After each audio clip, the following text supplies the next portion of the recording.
All right, you ready? I'm ready. Can you All hear me right. okay? Yeah, I can hear you great. You sound wonderful. Good. Uh, you must have had your coffee and your V8 today, so. I don't do coffee. I don't do Oh my, caffeine. wait a minute. Where do you live Uh, again? What am I living in New Hampshire? Okay, but you're in the Northeast, yeah? Yeah. Wow, that's weird. No coffee. That just seems like, such a Northeastern thing to have like, I don't care if Uh, you're in New York or Boston or New Hampshire, like coffee. yeah. Well, Josh, when we met, I said to you, I'm not like anybody else. I've never fit in. This is, That's a very good point. this is one of the many ways I don't fit in.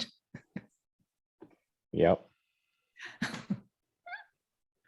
Well, okay. You don't drink coffee and that's cool. Uh, I don't fit in because I actually drink my coffee black. I like the taste of coffee. You know how so many people add all those sugars and additives and they try and cover up the flavor of coffee? Yeah. Nope.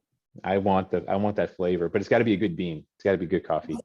It's got to be a good bean and it's a good bitter. I mean, it's one of the best things for us bitters, for our gut, and it's just one of the best bitters if, again, you don't adulterate it with all that stuff, which Exactly. I don't do sugar either. I try not to, boy, the holidays is a really tough time to avoid sugar. Yeah. And I do But a holiday drink, which is very untypical of me, but I make a specialty drink at the holiday and I do imbibe, but that's rare. Yeah. okay, that's fine. You have an amazing sense of you have a amazing discipline. I am very, very impressed. And this is coming from a bodybuilder who has built his own self-discipline for many, many years. I'm impressed. Very, very nice. I know that motivation and inspiration does not come from a decision. It doesn't come from a thought, and it doesn't come from being strong-minded and what's the other word I'm looking for? Self-control, which is very minimal. Yeah. Yeah. Made decisions on how I choose to live my life, and that's where it comes from, right? My health and my vitality and my evolution into who I become is way more important to me than all the things that are being put in front of me and being told that it's okay. Yeah. Let's talk about that in 1 second. I want to get to intention because I think that'd be great to start off with. But welcome everyone out there in I guess the metaverse now. I don't even know what you call it. But welcome to Shy to Shine, right? And really the focus of our conversation, what I love doing is it's time that we stop being shy in business, we stop being shy in life, because shy in business, shy equals broke. And then if you could be less shy, you could be less broke. And really it's about taking your value and getting it out there. Take a stand, right? No more hiding behind your product, no more hiding behind this thing or that thing. It's time to step out and realize you have value and you need to bring that value to the world. So it's fun to have conversations with amazing folks. And we got a championess here, Sharon. I can't even wait because she loves ensuring that everyone knows they are valuable, they are worthy, and they are capable of absolutely being their best. So welcome, Sharon. Thank you for joining us. Oh, thank you so much, Josh. And to everybody, hello. I'm so honored to be invited and I look forward to it. Thank you. Absolutely. And this is our second conversation. The last time we talked, we had so much fun. We're like, we got to do this again. So here we are. Yeah. Yeah. So let's talk about Yeah. intention. Let's get right into it Yes. because Oh it sounds like gosh, what you're yes. talking about is living a life with intention versus living a life accidentally, because accidents don't tend to work out too well. So what's your view on or what is living life with intention? And then how does someone live life with intention? So intention is like the backbone and the anchor of what your daily life is going to look like. You provide that intention that, like when my eyes wake open, which is usually flat down on the mattress, the first thing I'm saying is, you are the light of the universe. You've got to spark your own endocrine system. You've got more chemicals in your body than any pharmaceutical bottle has. and they're going to work on your body way better than anything else. But if you allow the systems that control you and the bad negative thoughts and your traumas that have been in your past and all that to control you, you are going to be sick, you are going to be miserable, and you're not going to feel great. And so my life starts, and in my yoga practice too, right? Intention. What do I want? And when I work with people, what do you want your life to look like when we're done? What do you imagine yourself being when the trauma is healed? Who do you want to be? When I wake up, and it happens every day, that's the first thing I do. And before I put my feet on the floor, I've done some stretching and exercising and stuff, but I've also made other intentions. What have I got to do today? What am I looking forward to? Oh, I'm going to see Josh today. Light up, right? It's like, what can I do also if I start to feel something that, like today I had some thoughts that didn't feel really good, and I realized I need to do a little forgiveness. So I let that happen because I honor myself and how I feel, because the intention is to move through it and be back in that really wonderful place. For me, intention is to be in a very healthy parasympathetic, which is a healing state of being where we're meant to just thrive. This is where play and humor and connection and energy, vital energy, and everything that we want, inspiration comes to us. This is where it all lives with us. We have it all. And that's it. The intention is to be the best in that I can be. And I help people also get clear on that, because clarity is important. 100%. And I love that you talked about the end goal. When you live with intention, you know where you're going. And I call it the finish line. If you can't see the finish line, that's one of the most demoralizing things, because you're working hard, you're trying your best, you're getting tackled and beaten up and bloodied and muddied. But if you can't, if you don't know that it's worth it, if you can't see the end goal, all you feel is like frustration, and you feel like the weight of life bearing down on you, and you're like, is it even worth it? And that's when we give up. So I appreciate that you mentioned that you talk about that finish line too, because that's so important. So true. So valuable. So in your own words, I don't want to skip this question because this is one of my favorite questions. In your own words, no filter. This is not an elevator pitch. What do you do? For people in my business, or Yes. the latest thing that I have been doing, and that I really was put on this earth to do, and is my passion and has my heart, is I help people deal with trauma. Not just childhood trauma, but it is one of my favorites because I grew up with childhood trauma. I've been in the course my whole life, healing from it.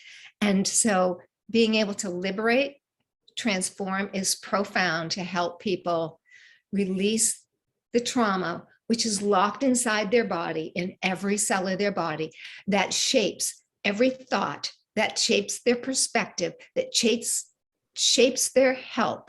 It has a grip on us because it has a grip on our sympathetic nervous system, our autonomic nervous system. And it puts us in a state from being parasympathetic. I am loved. I am wanted. The world is safe. I can be whoever. I can take risk and be vulnerable and be happy and joyous and fun and humorous, right? Or here in trauma with sympathetic drive, life is now a threat. I've had so many experiences and my system is full of trauma, and the world is unsafe, and I'm not safe, and I'm not wanted, and I'm not loved. Those two perspectives change your world. Absolutely. And I hear, I don't know a lot about trauma. I haven't gone through, I don't think, immense amounts of trauma, but I always think of it like an anchor, like something that just weighs on you constantly. So what are some examples of trauma, I guess? Like what is trauma? Because I think there's a lot of people that say, well, trauma is this or trauma is that, but in your opinion, how do you define trauma?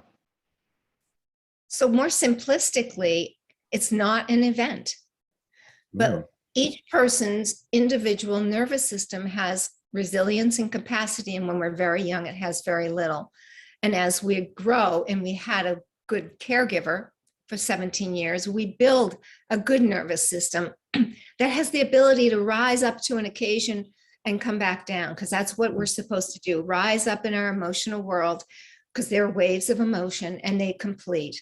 So trauma is when something was too much, too long, too overwhelming, too violating to this person's nervous system.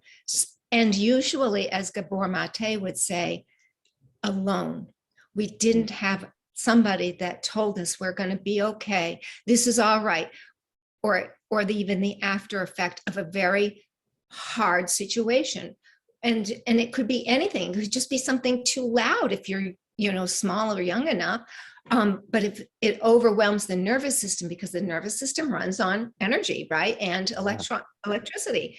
And there gets so much, the body shuts down. It's an autonomic way. And we can go into freeze or fight or flight, but it still gets locked in the body. Instead of completing, it gets stuck. And that's what starts the whole process of what we call trauma. And where, most of us have been through trauma just because we live in these systems with expectations, demands, the way parents were parented and the way everything works. Yeah, and from what, thank you for sharing that. And for what you're describing, it sounds like a lot of us, we don't even know we're in trauma. We understand the effects of it. We see it manifest in our lives, but we may not even realize that there was a trauma in our past that's creating and manifesting and holding us back. So that's incredible. So you mentioned you're on this mission. This is kind of your latest mission, but is this something that you've always had in your heart, or is this something kind of that has changed and it's something new that you're focused on? This has been in my heart since I was very young. I knew I was living in a dysfunctional, 2 alcoholics, mental illness. I was very sick, ulcers in first grade, always at the doctor's, earaches, infections, abscesses. I knew, and I couldn't fight the system. I was the scapegoat. I was the liar. But I also knew that I was like 17 and I'm like, I don't need to live like this and I don't need to be this ill. And I was done with it. And I got into nutrition. I got into physical fitness. These are my passions. These are where I strive. This is how I, jumped into the self-help revolution, which was in the 70s when I was growing up. Every book I just devoured. And I had the pleasure of having this experience of childhood trauma, but it brought me into an empathetic body and a very intuitive body. I learned my energy body very young because I knew I could not trust what was coming out of these people's mouths, but I could trust their energy. So I've always related to people through their energy, and I've always helped to heal people. I've been a hairdresser for 44 years. I've helped people live a better life in their head, better thoughts, telling them, how they can be. It's just something that I've done naturally, but for myself, I've done, I taught aerobics before that was mainstream. I was running before anybody ran. This is ways I got the nervous energy, this hyper vigilant, guarded, armored energy that's driving me. It would propel me. I got into teaching yoga and meditation, again, to try to calm the system, release the system, feel better in my body, right? Yeah. So it's just, it evolved. As I continued on, I found this somatic work, which worked profoundly and quickly in one of the best ways that I felt better in my body, because it removed the root cause. I could meditate and feel better, and I could do yoga and run or whatever and feel better for the moment, but I could still get triggered because in my nervous system was this wound that kept all my chemicals in my body in this hypervigilant state somewhere. And so a simple sentence or something could trigger me, which, people don't understand that. It's like I call it like road rage. It's like, wow, Yeah. this little thing, and I reacted like this. And then And you you look know, back you and you're like, I can't believe I did that. I right, can't believe I reacted because that way. I'm so it ashamed. wasn't, it wasn't right. It wasn't about this incident as an adult. It was about the little person that was so wounded, and all this energy of pain had nowhere to go. So it got stuck, and it comes out because it has to come out to heal. It comes out in situations like that when we're not putting up resistance. We're not trying to hold it in. And um, and so when I started getting the somatic experiencing help, wow, my body started calming down. My system started shifting. I started getting my brain to come online.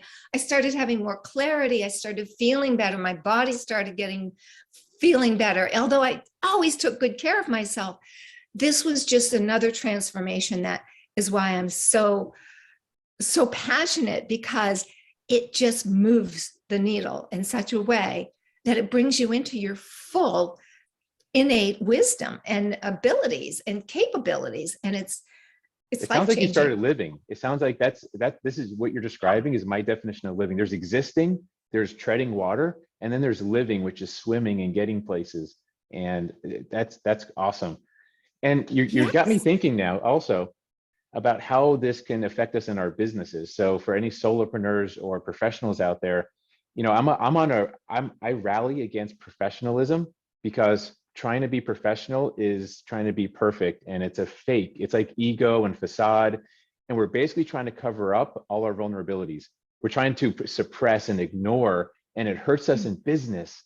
And I'm thinking what you're talking about here probably manifests in our businesses as well, right? Oh, you're right on. And that's exactly why what your message resonates with me, because when we come from this parasympathetic, relaxed state where our body heals, but this is the core of who we are meant to be, in our essence. This is who we are, the little kid in the sandbox, just open to all possibilities in existence, and feeling the power of being their self to explore and be. And when we're in that state, and I think you would agree, Josh, we attract, the universe starts bringing in the same energy level, because we're electromagnetic beings. Of We're a course. surveillance system, always looking if we're safe or not.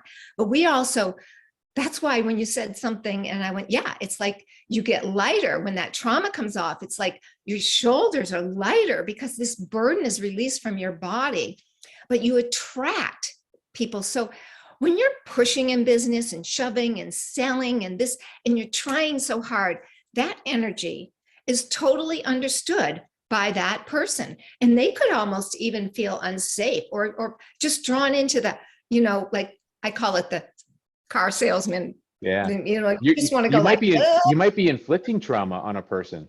Think of it that way. Exactly. When you don't resolve your own trauma, you're actually projecting it and inflicting Yes. trauma on another person. Oh my And they God. feel it. That's And they cruel. feel it. So if you can be in your, Zen meditative, great state, you're going to attract the people that need you and want you and are interested in you.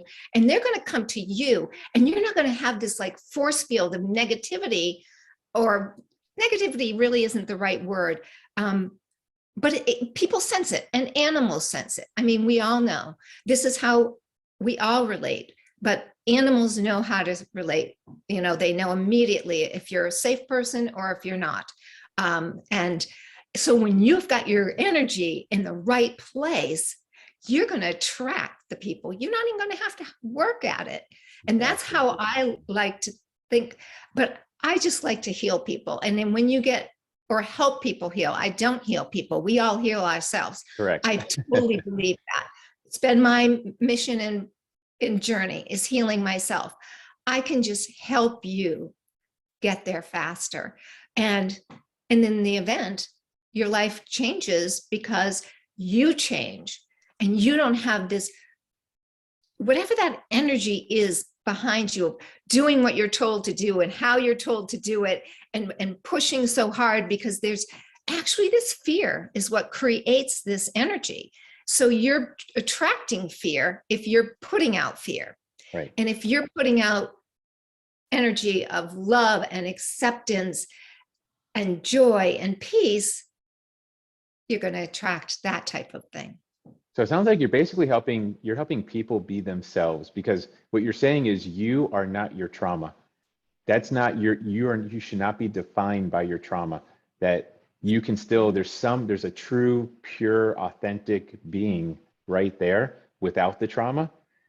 And if we can not get rid of the trauma per se, but let's deal with it. Let's do what we need to do with it, release it, that we can now be ourselves. And I think that's going to help us everywhere, right? Personal life, relationships, business, career, everywhere across the board. Everywhere. We're an entire different being from this state of being, this state of health, this state of healing, this parasympathetic state. All the other states have value if we don't get stuck in them, or if they started so young that we didn't know how to change it. And we also then created so many limiting beliefs, so many fears and examples of what we're afraid of, which have just limited us. All this has limited so much potential and possibility which lies within. So what would you say? So let's talk about fear real quick, because what would you say to a person that says, you know, Sharon, this all sounds fine. It sounds great, but I'm not sure I want to face my trauma. I'm afraid to face my trauma. What would you tell that person to maybe help them take that next step forward? Because that's an honest thing, right? A lot of folks just really are afraid to face that. And that's why we stay locked in it, because we created these survival techniques, adaptive, maladaptive behaviors to survive. And they're really important. If you've got an addiction, which they say every addiction comes from a trauma state, that's helped you survive. Everything that we do, I believe, is about helping us feel better in our body, right?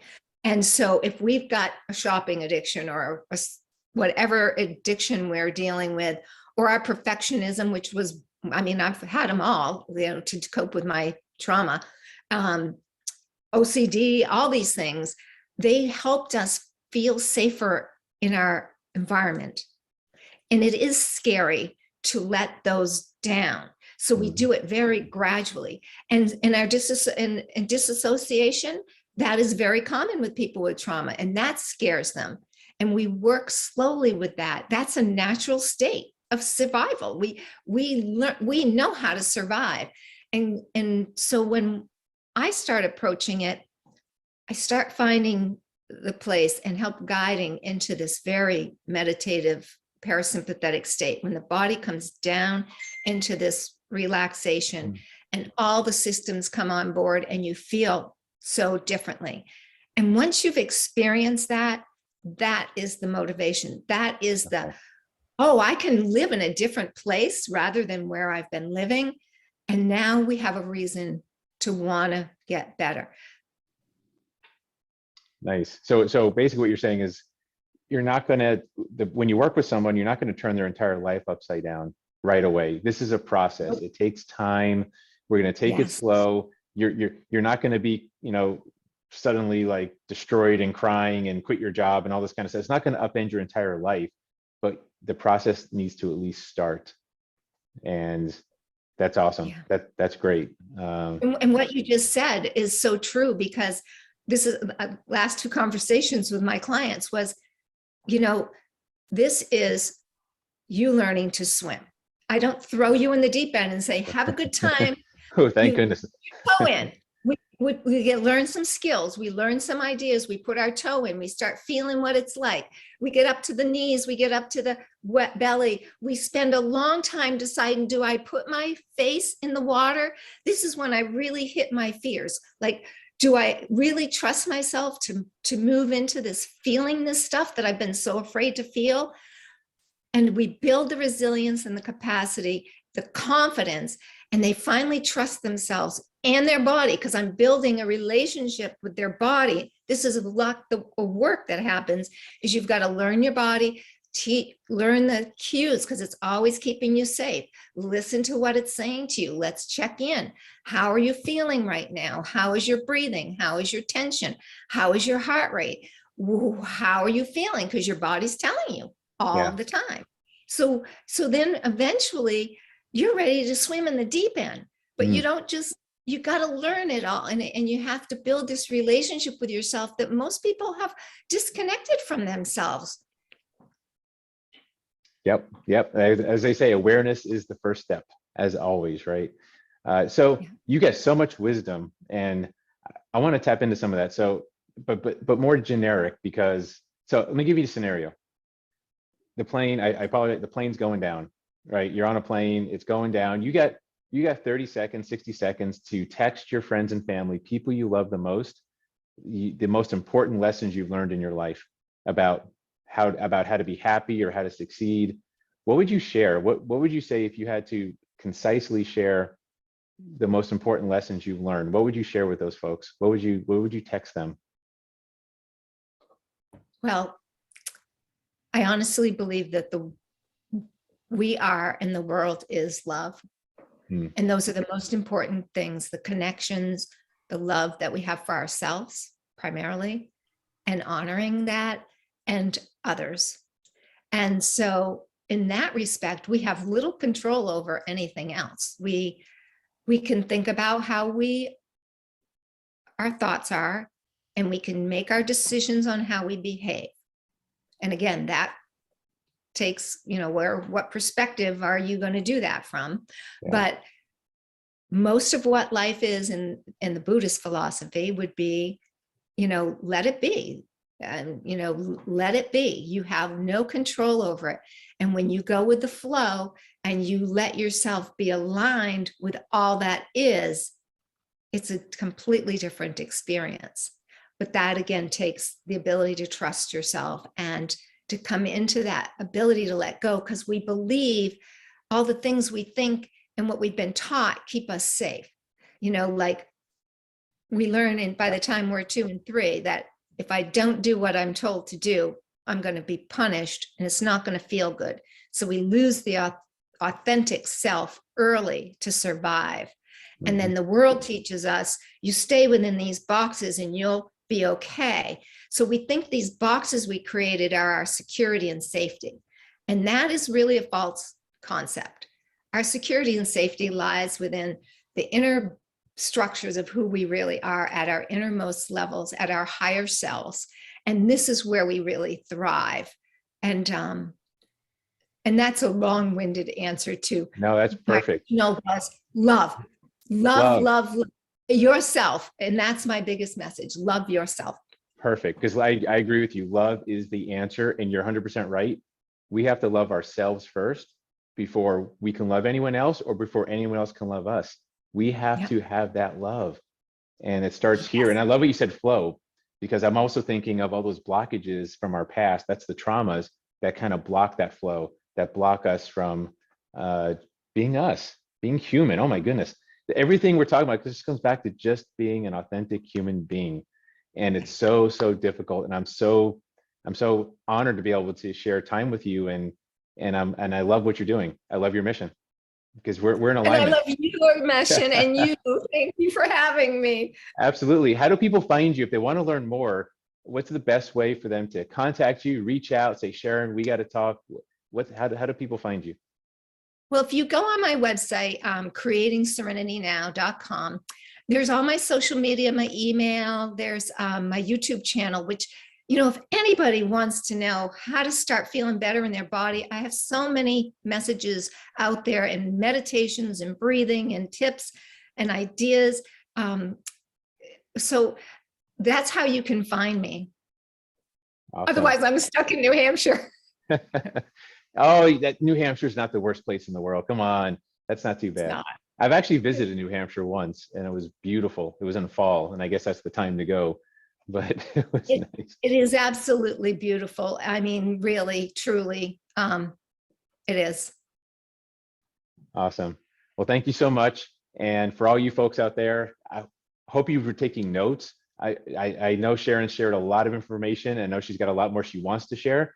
but I would recommend reaching out to her, ask her questions, like really, really deep dive into this information because it's so valuable. And once you work with her and once you're able to really let that humanity out, your actual truth, it's going to infiltrate your business.